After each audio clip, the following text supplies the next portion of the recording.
un cours d'histoire d'union sur ce plateau. Je laisse tout et je laisse faire le cours d'histoire. La formation intellectuelle française qu'on a eue ne nous a jamais appris l'union politique. Parce que la France est le seul pays au monde qu'il faille mettre de côté pour réaliser toute union politique. En 1776, quand les États-Unis voulaient prendre leur indépendance, non, je précise ça aux juristes parce qu'il faut qu'on parle véritablement science. La France, qui était en conflit avec l'Angleterre, a soutenu les États-Unis pour battre l'Angleterre pour prendre son indépendance. Et la France a envoyé le général de Lafayette. C'est elle qui a soutenu les États-Unis. Et quand les États-Unis ont pris leurs indépendances, la France a été le premier pays à reconnaître pour faire mal à l'Angleterre. La première ambassade américaine, c'est en France, Benjamin Franklin. Et Voltaire, qui était un vieillard, est sorti pour aller dire que c'est la démocratie qu'ils ont lutté pour là. C'est ça qui est en train de se réaliser.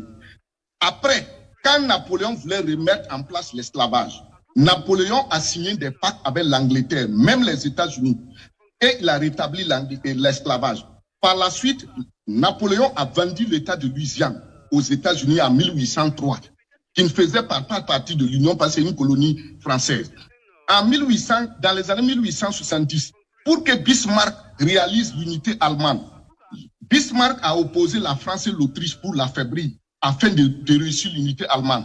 Pour que l'Italie puisse faire son union, il a fallu que l'Italie signe des pactes pour céder certains intérêts à la France. En Afrique, qu'est-ce qui s'est passé?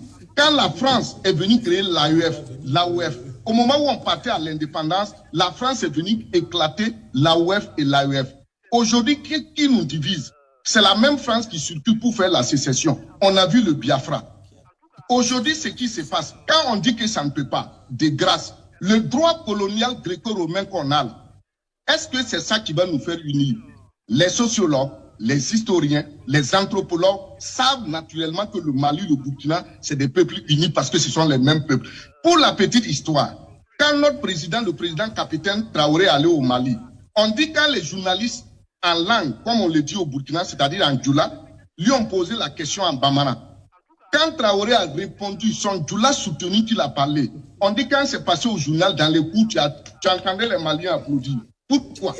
Pour dire qu'ils se sentent fiers que le président du Burkina Faso parle bien le Bambara. Et pourquoi aujourd'hui les gens sont venus pour soutenir le Burkina? D'abord, quand Roch était là, pour prendre les sanctions contre le Mali, il fallait convaincre Roch parce que le Burkina est le verrou. Et pourquoi il continue de faire la confiance? La Guinée dont il a parlé, les politiciens vrais, les grands leaders, les intellectuels guinéens respectent tout Burkinabé et respectent le Burkina Faso. Pourquoi? Quand en 58, Sékou Touré a dit non, le premier homme sur terre à mobiliser les intellectuels pour aller soutenir la Guinée, c'est un voltaïque, Joseph Kizerbo. Il a mobilisé les intellectuels négro-africains pour dire non. Et à cause de ça, la Guinée ne peut pas brimer le Burkina sur quoi que ce soit. Merci, Dacier. Deuxièmement, le Mali. Qu'est-ce que le Mali ne peut pas faire avec le Burkina? C'est grâce à nous ils ont reçu les RDA.